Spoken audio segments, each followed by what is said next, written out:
Bear with me for a minute here. Usually I don't get nostalgic in these videos, but I felt like it was right for this one. Just under 5 years ago, on my old channel, I made a video ranking every boss from Draw A Stickman Epic 2, and this video and the game hold a very special place in my heart. For the video, it was the first time I put a good amount of effort into one of my projects. I really wanted people to know how I felt about this game. I was really happy with how the video turned out at the time, and it was one of the many things that made me want to keep creating even more. I kept putting more and more effort into my videos after that. The effort showed in the video's performance as well. After 2 years of just making silly little videos for my family to watch, this video was the first one to get over 100 views, and I was really happy about that. It was actually my most well-performing video for a while before a certain other game showed up that I will talk about someday. Overall though, while I've deleted a lot of videos from that old channel and even switched over to this one, I still kept this video around because while it's a little rough around the edges, it really went to show just how I started really caring about making good videos for you guys. I value Draw A Stickman Epic 2 in a similar way. Not only is the game just really well made in general, but at the core of the game is creativity, and it definitely inspired some of that in me. What I think this game really excels in, though, is making a story that's simple on the surface, but has enough details sprinkled in where if you look a little deeper, you can find a world that was way bigger than you ever imagined. It's something I love to see in these kinds of stories, and mix that with what it taught me about making video games or just coming up with ideas, and Draw A Stickman Epic 2, again, holds a very special place in my heart.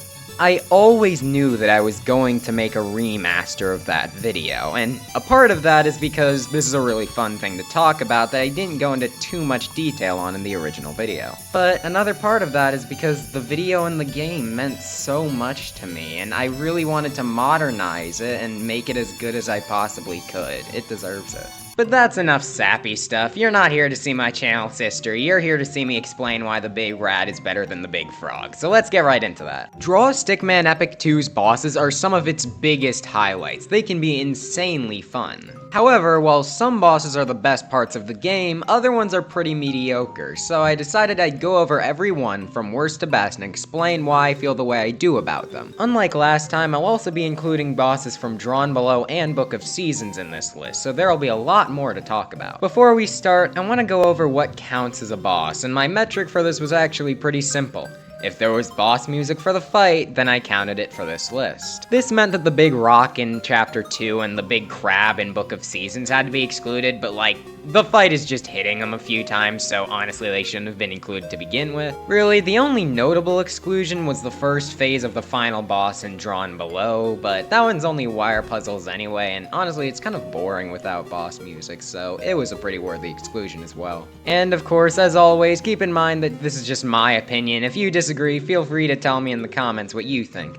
And especially for this first thing I'm about to talk about, keep in mind that I love this game. Just sometimes when you love something, you have to look at the bad things about it so you can more appreciate the good or something. I don't know. Let's get started.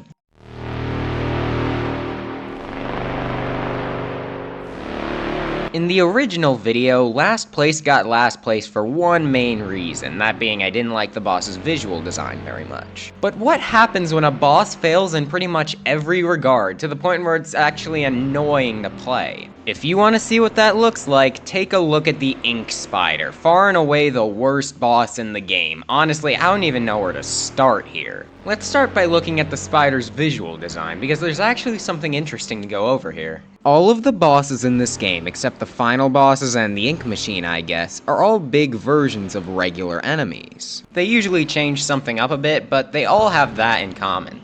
Now, there's no real spider enemy in the game, so where does this spider design even come from? Well, in the first level of the game, there are these spider webs where if you run into them, some tiny spiders crawl out, and I think this is where this design comes from. What helps this theory is that there's a very similar web in Drawn Below, only this one can't be broken, implying that a stronger spider made it. It's honestly some neat foreshadowing. This is honestly a really neat idea for a design for a boss, but the issue is they don't really do anything with it. They could have, I don't know, incorporated the web into the fight, made it so some areas are slower to walk on while you try to hit the boss, but no, the boss just goes up and down and shoots generic projectiles. They took a really neat concept for a boss design and just made it do something that a Bungie zombie could do. This is a very wasted concept. And look, I want to preface this next statement by saying that I love the art in this game. I'm going to go over countless times in this video on how much I adore a boss's design. But this guy?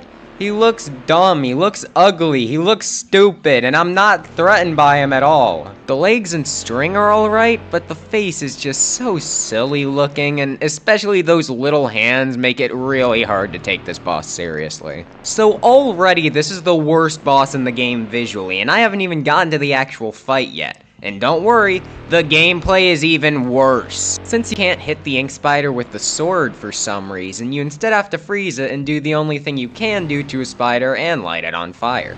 Hey, the spider design actually does make some sense. The entire boss fight is centered around these fire-making buttons, and they're not very interesting because you don't really get to fight the boss directly. What makes it even worse is that the boss is barely interacting with you either. His only real attack is the slow projectile from the final boss in the main game, but just like that, it's not going to hit you unless you're stupid. The difference is that that's all this boss has, other than an attack where he puts slime on one of the buttons to try and burn you if you're standing on the opposite button.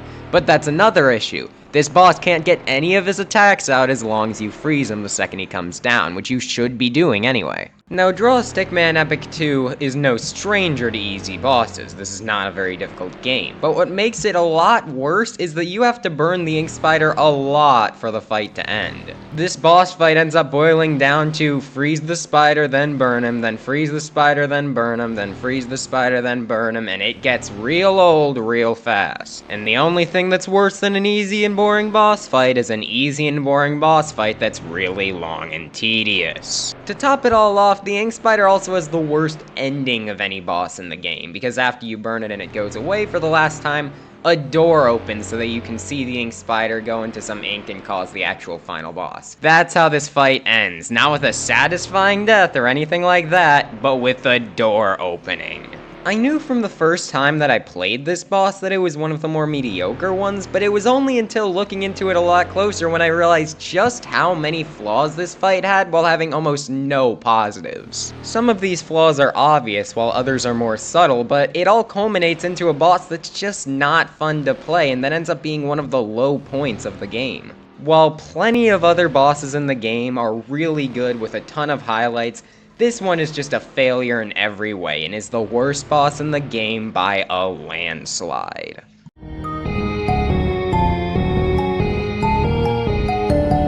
Alright, that was a rough boss. I promise I won't be as negative for the rest of the video. However, there is one other boss in the game that I would consider a failure because it ends up just being a downgrade from a previous fight.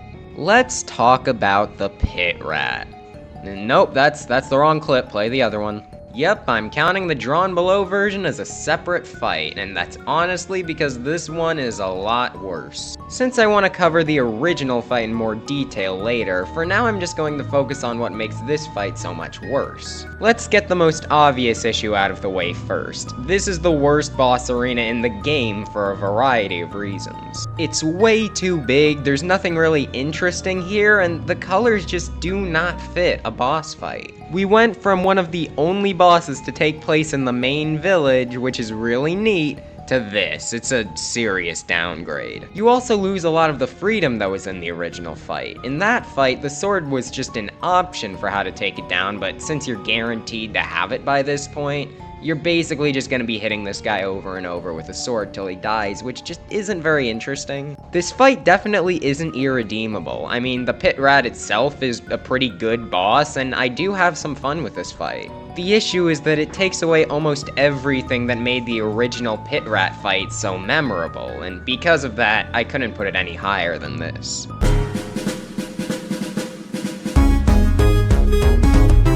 I like to think there's a good reason to make this remaster. Not only am I going over more bosses, but I'm also going into more detail on the bosses I covered in the last video. Along with that, my opinions on some of these bosses have changed over the past few years, so I'll be able to go over my new thoughts on them in this remaster. However, my opinion on the giant frogs has not changed at all in the past almost 5 years. The visual design of these frogs is incredibly underwhelming. I said in the original video that they just took 3 frogs and made them bigger, but I don't think that really tells the whole story. Like I said with the ink spider, almost every boss in the game is just a big version of a regular enemy, but the difference is that they actually add something to the design. Like, the pit rat looks more like a brute, and the giant snake is so big that it takes over the entire map, stuff like that. Besides being bigger and maybe a little more detailed, these giant frogs are barely different from their normal counterparts. Mix that with the sound effects and the fact that these guys just fall from the sky out of nowhere, and yeah, this boss is just completely non-threatening. There are almost no stakes in this fight. The gameplay definitely isn't that bad. I feel like the puzzle to defeat them is a little opaque, but I might just be stupid, and while the gameplay ends up boiling down to you just running away from the frogs until they kill themselves, some of the best bosses in the game are just like that, and in the end I have a lot of fun running from them. I also like that as there are less frogs, they get more dangerous. There isn't actually a lot of bosses in this game where they get harder as they go along, and it's nice to see it here. But I still feel like I'm never really having that much fun with this boss because the frogs just aren't interesting. I feel like a large reason why it's so easy to cheese this fight with the sword pencil is because the devs just knew this fight wasn't that interesting because the boss wasn't that interesting, so they wanted to give you a way to skip it. It's a decent boss fight otherwise, but they really should have done more with the visual design of these frogs. Alright, so here's how you improve this boss design. First of all, there's not really a lot of ink here except in the tongue, and it could use some, so you just put a little bit of that here. You could make it real angry because the boss. You could like give it little horns because that worked so well for the other one, or basically just actually screw it, we'll go the mutant rat route and just give it a ton of little spikes and whatnot. Then we can just like copy these legs and make more of them because this boss, it'll make, since the legs are more memorable that way, and that way we have an actually good spider in this game. And like, yeah, this is really bad, but like, come on, it's better than this.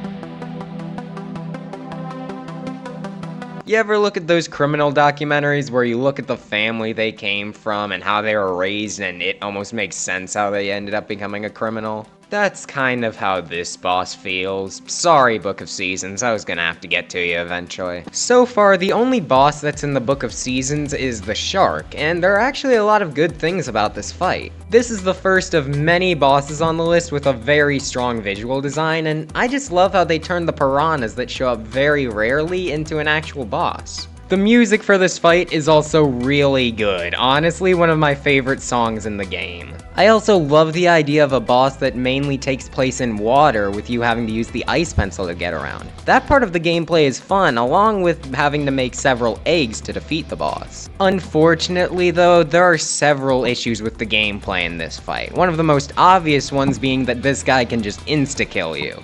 If this was 2, 3, or even maybe 4 hearts of damage, I think that would be okay, but an insta-kill just feels way too punishing here. It discourages you from baiting the shark out of the water, which is a cool strategy, and instead just encourages you to freeze the shark, which for whatever reason still lets the birds attack it. Mix that with the shark's unnecessarily high health bar, and this fight just ends up becoming more of a waiting game than anything else. It's sad because there were some really good ideas here. I feel like the shark was just a victim of the general lack of polish in the Book of Seasons. I still like this boss, and if those 3 things that I brought up were fixed, it'd be one of the better ones in the game, but as is, it has to be down here.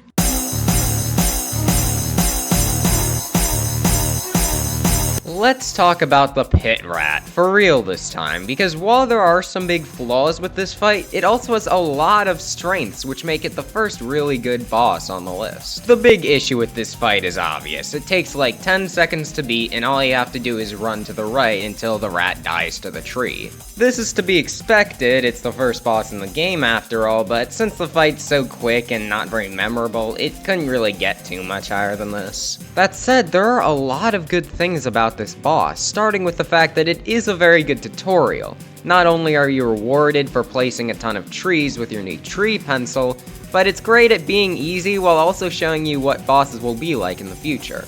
I also love how many options they give you to defeat this boss. You can either use a ton of little trees or just lead him to the big one, but also if you have the sword pencil, you can just challenge him to a sword duel, which is pretty fun. Or if you want, you could even just skip past the fight by damage boosting across the ink. Probably my favorite part about this boss though is where you fight it, as it's the only boss in the game that you fight in the middle of the main village where the townspeople live. It's a neat idea to turn the village where so much of the game takes place into a boss arena. If you go past the tree quickly enough, you can even lure the rat to the rest of the village outside where the fight takes place. The townspeople will react if the pit rat gets too close to them, and in the end it almost just feels like some kind of Godzilla fight in the middle of a village. It's still pretty short and sweet on surface level, but as tutorial bosses go, it's pretty good.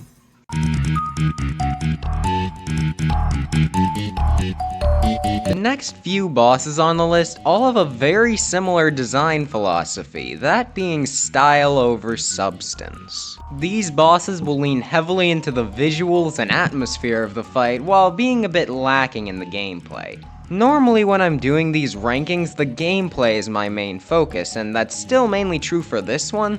It's just that the visuals or atmosphere are so strong for these bosses that I had to put them this high, and in the end, a fight with great visuals and okay gameplay is better than a fight with terrible visuals and okay gameplay. The first of these bosses that I'll be talking about is Lil Busby, who has one of my favorite visual designs in the entire game. I love what they did with this boss design. They turned the basic bush enemy into a beast that crawls on all fours and just looks really cool. Along with that, the boss's attacks are really good. I love the arena the fight takes place in, and it's pretty nice that this is one of the few bosses in the game that ends up alright after you defeat it. That's why it's disappointing how the actual fight is a complete joke that usually takes around 20 seconds to beat. You defeat this boss by breaking 3 of the little bushes out of their cages and raining on them. Not only does this mean that you aren't interacting with the boss yourself, but it's also very easy and quick. In the end, this boss fight works as a short and sweet fight. Yes, it's quick and easy, but I'm always having fun with it because the atmosphere of this fight is really good.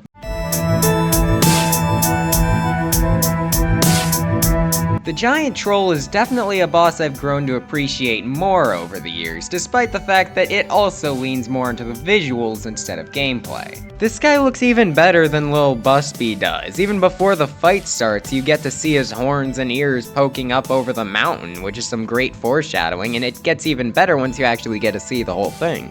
I love all the details on this boss, from all his spiky armor to the bone in his nose, but what really makes this boss stand out is just how threatening it is. His expression and the way his punches shake the screen makes him feel extremely powerful, but obviously the real highlight here is just how big he is. The fact that he's bigger than the mountain you stand on really makes this feel like a huge challenge. Speaking of the mountain, it's one of the better boss arenas in the game. Not only is fighting a boss on top of a giant mountain just really cool in general, but I love that you can see the Inkville Fortress in the background. It makes for good foreshadowing for the next chapter. The visual design on this boss is amazing. I consider it to have the second best visual design of any boss in the game, and number one's coming a while later. Now, of course, while the boss looks amazing, it doesn't play quite as well. The gameplay isn't horrible per se, but it feels a bit easy for the penultimate boss of the main game. While I do appreciate that this boss gets harder as it goes on, like the giant frogs, it's very easy to avoid the punches just by going back and forth, and that's if you're not just hiding in the corner the whole time. This strategy wouldn't work as well if you had to be ready in the middle to hit his vulnerable hand, but since he leaves it out forever, you're completely safe to just wait in the corner, hit the hand, and then run right back. Like I said, it's not terrible, and the core of the gameplay is still pretty fun, but the gameplay just doesn't really compare to the phenomenal bosses that we're about to see. This is another style over substance boss that ends up being pretty fun to play despite some middling gameplay. So far, every boss that I've talked about has ranged from fun but flawed to Ink Spider. However, the gap between number 6 and number 5 is huge, because every boss from this point on has things that really make it stand out and make them some of the biggest highlights of the game. The first amazing boss on the list is the Ink Machine. It's another style over substance boss, but the difference is that it has some of the most style in the game, while also having a good amount of substance as well. This is a very unique boss battle, since instead of fighting a boss directly, you're instead just sending a drill into a machine, and the music reflects this since it's not the traditional boss music. The Ink Machine itself also looks pretty imposing, especially considering you're fighting it way underground in a room that was foreshadowed in the previous chapter. Those things all help with the atmosphere, but what really makes this stand out as one of the most tense fights in the game is the presence of your friend, who has now been turned evil by the ink. After the intro, you see them standing at the edge of a cliff with a key pencil at the beginning of Chapter 1, and they're of course in the final boss of the game. The only time that they show up between the beginning and the end of the game is in this boss fight, and they leave a real impact. It's clear from this point that they're going to be the main villain of the game, and the tensions only get higher once the Ink Machine actually gets destroyed. They smash the control panel in a rage, bust through the gate, and go on a short little monologue about how you're going to drown in the ink and they're going to destroy all of the townspeople. Then they sprout a new pair of wings and fly out of the room while the ink floods the room like something straight out of Indiana Jones. The ink flooding the room's a really climactic way to end the fight, but I have to give huge props to that dialogue from the friend, because that stuck with me for pretty much the entire game. Considering you don't see them again for pretty much the entire game, the fact that the only impression they leave is saying they're gonna kill you and everyone you love is just a great way to set up a villain. The tension and atmosphere in this fight is amazing, and very few fights can even compare to it. I could say that the gameplay in this boss isn't as good, but honestly, there are parts of it that are, because like I said earlier, this is one of the most unique bosses in the game. Since the goal of the fight is just to get the drill into the machine, you spend a lot of the time just trying to solve puzzles that lead it there, and the first of these puzzles is one of my favorites in the game. Not only is the crossed out sign a great hint, but I love the creativity of having to break a rock so it'll fall on the button. That's what this game is all about. The later puzzles are pretty great too, I just kinda wish there were more of them. However, there is one big thing that disappoints me about that part of the fight. Since bats are constantly spawning in this fight and you don't have the sword pencil yet, unless you're cool, you need a way to stay safe from them. This battery-powered tree works perfectly for that, but the issue is this giant slime that keeps destroying the wire that powers the tree. Keeping that tree active so you stay alive while also doing the wire puzzles is a neat challenge and a cool idea.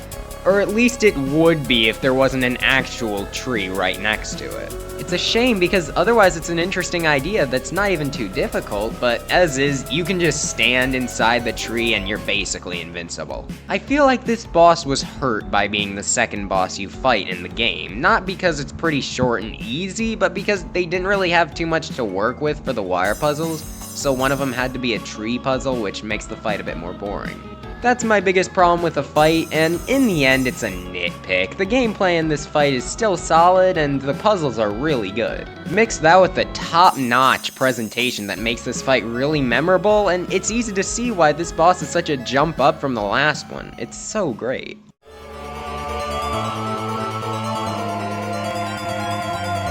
The Inkville mutation works so well as a final boss that it almost hurt to put this low, but you'll see soon enough why I had to keep it out of the top 3.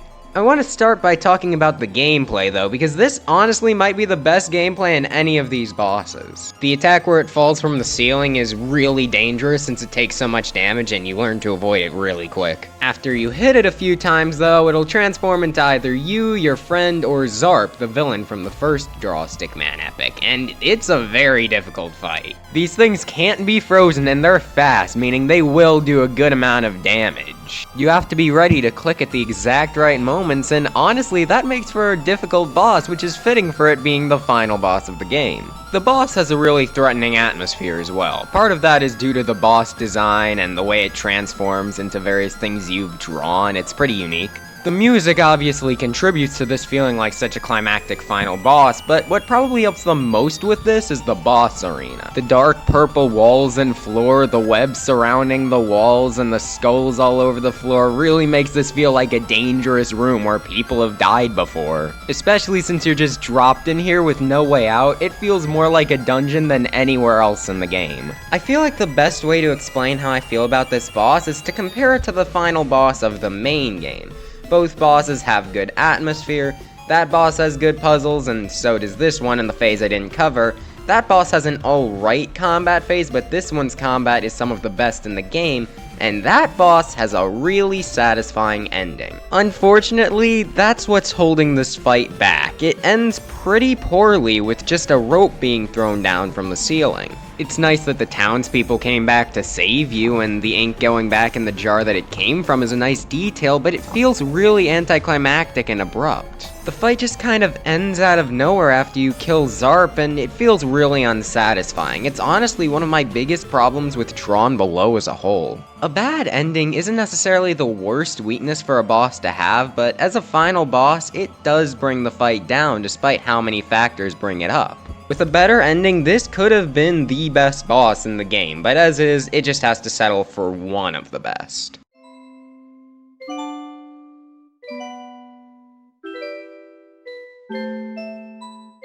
This is an old video of my sister Snake. His name is Snakey and he's very, very adorable. In this video, he's just drinking some water until he hears the sound of the doorbell and lifts his head up to see what it was. I love snakes, they're just awesome in general. Yeah, you can probably see where this is going. The giant snake is not only significantly more intimidating than Snakey, but it's also an extremely memorable boss. Let's start with how this boss looks. This is the single best visual design of any boss in the game, and honestly, it's not even fair. Since the majority of the game takes place in the same town, they had to come up with some way to stop it from feeling repetitive and make new routes you could take through each level. The way they ended up doing this is with a large vine that covers most of the level and blocks off a ton of paths. Of course, that vine turns out to be a giant snake. Even after you kill the snake, its skeleton will still determine your path in future levels, and its skull will actually give you some puzzle pieces if you hit it. The boss leaves a huge impact before you even fight it, and of course once the fight starts, it gets even better. The build up to the reveal that this thing is actually a giant snake is really well done, and it's neat seeing its body in a completely different perspective during the fight. Then there's the boss itself, and it's so good in so many ways. First of all, the sound design is amazing. From the hissing to the chomping to especially the roaring, this boss sounds menacing. I love the way it makes itself look taller at the beginning and especially the end of the fight. It really makes you feel cornered. In general, I just love how they took the idea of making a basic enemy bigger and pushed it to the extreme, making a boss that's extremely terrifying and that you obviously can only run from. It is kind of a style over substance boss, and I mainly say that because it's pretty short and the puzzles here are pretty easy, but there are so many things this boss does right in terms of gameplay as well. Having to run from a boss, carve your own path with a pickaxe, and solve puzzles in time before the snake eats you is really fun. It also has the best color buddy in the game since you have to get it while you're running from the snake and solving puzzles. It's a great additional challenge. It's fun and a good challenge, and when you mix that with the giant snake's amazing presence, you get a boss that really stands out.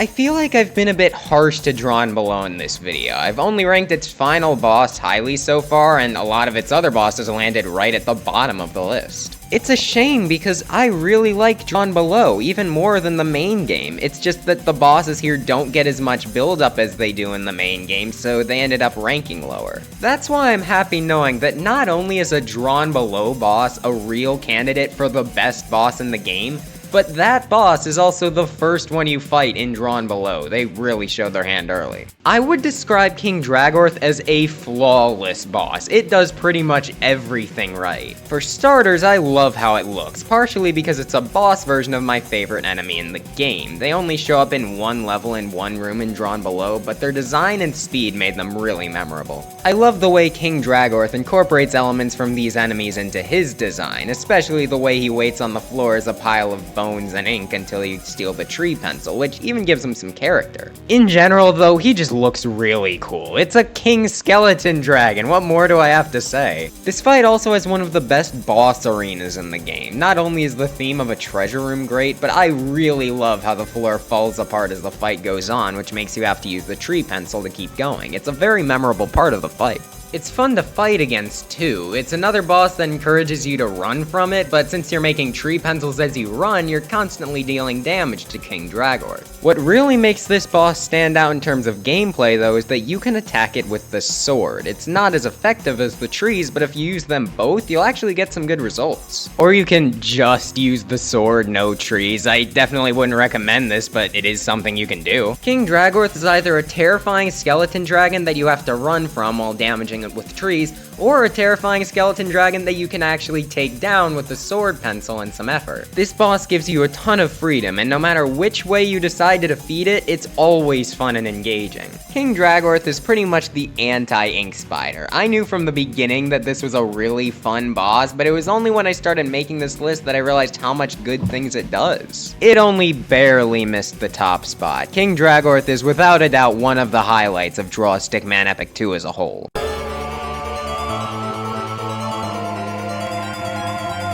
The fight for first place was a lot closer this time around. I grew to appreciate the giant snake a lot more, but King Dragorth was the boss that really got close to first place. That said, some things just can't be beat, and the final boss of Draw A Stickman Epic 2 is one of them. The main reason this boss is in first place is because of how effective it is as the climax of the story. The stakes are really high since the ink is about to turn all of the other townspeople evil.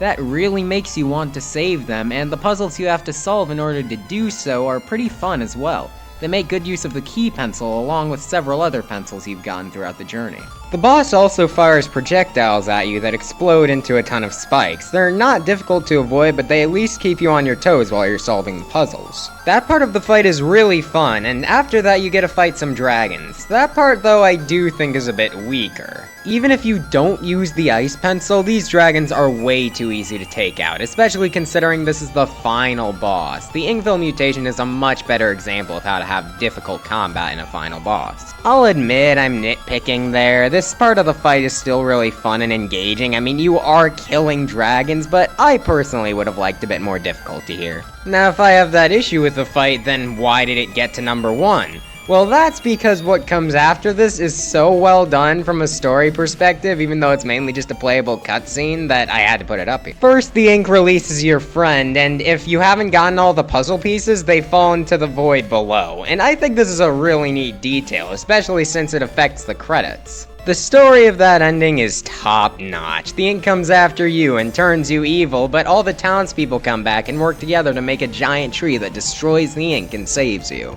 This is such a good ending to the game, and it works perfectly in this boss fight. The atmosphere and tension and stakes in this fight are just so good, and when you mix that with great gameplay, yeah, this is the best boss in the game. In my opinion, this boss is the single biggest highlight of Draw A Stickman Epic 2. I had a blast playing it for the first time, and it's still really fun to this day. This is a really powerful and impactful boss, and that's why I consider it to be the best boss in Draw A Stickman Epic 2. We did have to trudge through some mediocre bosses and the ink spider, but as you just saw, there are so many amazing bosses in the game, and honestly, I had fun talking about every single one. I wanted to make this remaster for a lot of reasons, but honestly, the biggest one is that I just wanted to talk about this game more. It's really good, and if I get another excuse to, I'll gladly keep talking about it. If you want to see more content like this, let me know in the comments, and while you're at it, like and subscribe. It helps me grow, and that'll help me make more content in the future. Until then, see you next time, probably when PvZ Replanted comes out. Peace.